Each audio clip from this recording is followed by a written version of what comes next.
মজার মজার রান্না করতে কার না ভালো লাগে, সবারই ভালো লাগে, আমারও ভালো লাগে।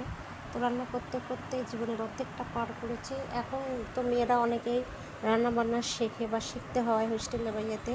আমাদের সময় কিন্তু আমরা রান্না বান্না করি নাই বললেই চলে।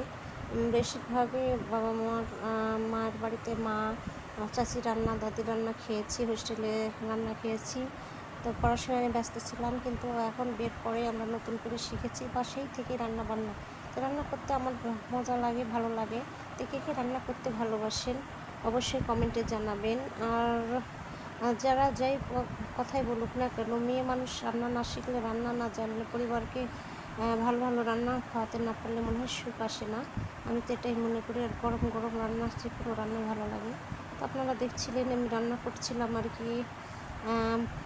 কাতল মাছের ডিম ছিল, ডিমটা ভালো ছিল। তো এমনিতেই রান্না করলে অনেকে খেতে চায়।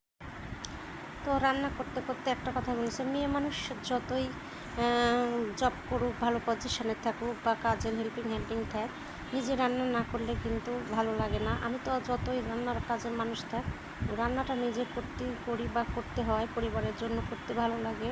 তো যারা নতুন তারা এভাবে ভেজে খেয়ে দেখবেন। আসলে ডিম মাছের ডিমটা ভুনাটা কিন্তু খুবই মজাদার একটা খাবার। আলাদা করে এভাবে পেঁয়াজ বেশি করে দিয়ে ঘন করে ভাজি করলে খুবই ভালো লাগে। আর আমার দুই ছেলে মেয়ে খুবই পছন্দ করে, আমিও পছন্দ করি।